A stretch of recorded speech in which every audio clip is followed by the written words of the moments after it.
ಚನ್ನಪಟ್ಟಣ ತಾಲೂಕಿನ ಚನ್ನಂಕೇಗೌಡನದೊಡ್ಡಿ, ಒಡಕೆ-ಹೊಸಹಳ್ಳಿ, ಗೋವಿಂದಗೌಡನದೊಡ್ಡಿಗೆ ಸಂಪರ್ಕಿಸುವ ರಸ್ತೆ, ಸುಣ್ಣಘಟ್ಟ ಹಾಗೂ ಕೆರೆಮೇಗಳ ದೊಡ್ಡಿ ಗ್ರಾಮಗಳಲ್ಲಿ ಸಿಸಿ ರಸ್ತೆಗಳ ಕಾಮಗಾರಿ ನಿರ್ಮಾಣಕ್ಕೆ ಊರಿನ ಗ್ರಾಮಸ್ಥರೊಂದಿಗೆ ಶಾಸಕ ಸಿಪಿ ಯೋಗೇಶ್ವರ್ ಗುದ್ದಲಿ ಪೂಜೆ ನೆರವೇರಿಸಿದರು. ನಂತರ ಬೈರಪಟ್ಟಣ ಬಹುತೋಟಗಾರಿಕೆ ಉತ್ಪನ್ನಗಳ ಕೊಯ್ಲೋತ್ತರ ನಿರ್ವಹಣಾ ಕೇಂದ್ರವನ್ನು ಅಧಿಕಾರಿಗಳೊಂದಿಗೆ ವೀಕ್ಷಣೆ ಮಾಡಿ ಮಾತನಾಡಿದರು. ಇದೇ ಸಂದರ್ಭದಲ್ಲಿ ಅಪ್ಕಾಮ್ಸ್ ನಿರ್ದೇಶಕ ಶಾನ್ಭೋಗ್ನಳ್ಳಿ ಪ್ರದೀಪ್, ಜಂಟಿ ನಿರ್ದೇಶಕರಾದ ಮಂಜುನಾಥ್, ಉಪನಿರ್ದೇಶಕಿ ಅಸ್ಮಾನ್ ನಾಜ್, ಪಿಡಬ್ಲ್ಯೂಡಿ ಇಂಜಿನಿಯರ್ ಮಲ್ಲಿಕಾರ್ಜುನ್, ತೋಟಗಾರಿಕೆ ಇಲಾಖೆ ಶಂಕರ್, ಗುತ್ತಿಗೆದಾರ ಪ್ರಸಾದ್ ಹಾಗೂ ಸಂಬಂಧಪಟ್ಟ ಅಧಿಕಾರಿಗಳಿದ್ದರು.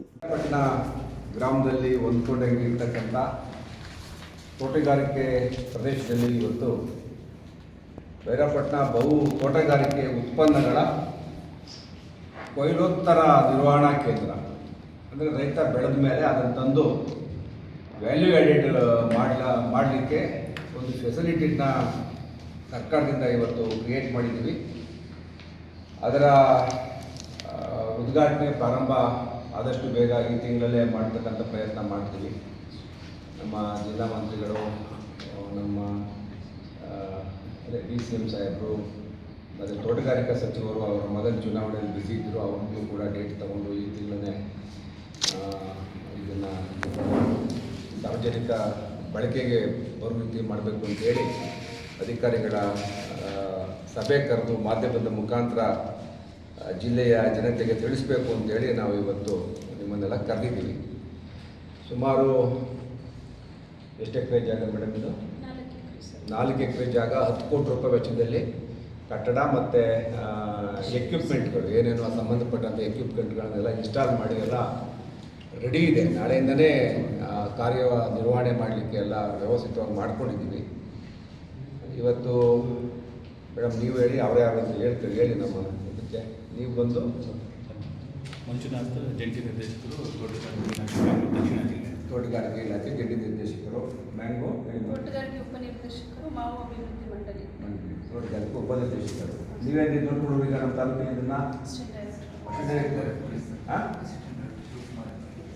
ಶಿವಕುಮಾರ್ ಈಗ ಆದಷ್ಟು ಶೀಘ್ರದಲ್ಲೇ ಇದನ್ನು ನಿಮ್ಗೆ ಗೊತ್ತಿಗಾಲೇ ಮಾವು ಸೀಸನ್ ಪ್ರಾರಂಭ ಆಗಿದೆ. ಆದರೂ ಏನು ಬರೀ ಮಾವುಗೋಸ್ಕರ ಮಾಡ್ತಾರೆ. ಎಲ್ಲ ರೀತಿಯ ರೈತ ಬೆಳೆಗಳಿಗೆ ಅದಕ್ಕೆ ಮಾರುಕಟ್ಟೆ ತರುವ ಉದ್ದೇಶದಿಂದ ಇಲ್ಲಿ ಪ್ರೊಸೆಸಿಂಗ್ ಮಾಡ್ತಕ್ಕಂಥ ಕೆಲಸವನ್ನು ಬಹುಶಃ ದೊಡ್ಡದೇನಿಲ್ಲ, ಒಂದು ಜಿಲ್ಲಾ ಮಟ್ಟಕ್ಕೆ ಅನುಕೂಲ ಆಗೋ ರೀತಿನ ಒಂದು ಪ್ಲ್ಯಾಂಟನ್ನು ಹಾಕಿದ್ದೀವಿ. ಇದಾದಮೇಲೆ ಹಿಂದೆಗಡೆ ಈಗ ಸುಮಾರು ಒಂದು 11 ಎಕರೆನಲ್ಲಿ PPP ಮಾಡಲಲ್ಲಿ ಲಾರ್ಜ್ ಸ್ಕೇಲಲ್ಲಿ ಮಾವು ಸಂಸ್ಕರಣಾ ಘಟಕವನ್ನು ಹಾಕಲಿಕ್ಕೆ ಸರ್ಕಾರದಿಂದ ಮೂವ್ ಮಾಡಿದ್ದೀವಿ. ಈಗ ಅದು ಕ್ಯಾಬಿನೆಟ್ ಅಪ್ರೂವಲ್ ಆದಮೇಲೆ PPP ಮಾಡಲು ಯಾರಾದರೂ ಬಂದು ಇನ್ವೆಸ್ಟರ್ ಬಂದು ಪೂರ್ತಿ ಅವರೇ ಇನ್ವೆಸ್ಟ್ ಮಾಡಿ ಅದನ್ನು ನಿರ್ವಹಣೆ ಮಾಡೋದಕ್ಕೆ ಮಾಡ್ತಾಯಿದ್ದೀವಿ.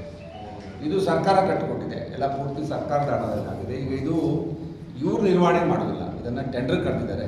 ಟೆಂಡರ್ ಕರೆದು ಇವತ್ತು ಸೌತ್ ಇಂಡಿಯನ್ ಫುಡ್ಸ್ ಅಂತೇಳಿ, ಸೌತ್ ಇಂಡಿಯನ್ ಫ್ರೆಶ್ ಅಂತ ಪ್ರಸಾದ್ ಅಂತ ಅವರು ಇಲ್ಲಿ ಬಂದಿದ್ದಾರೆ. ಅವ್ರಿಗೆ ಆಗಿದೆ ಅಂತ ಇವರು ಹೇಳ್ತಾ ಇದ್ದಾರೆ.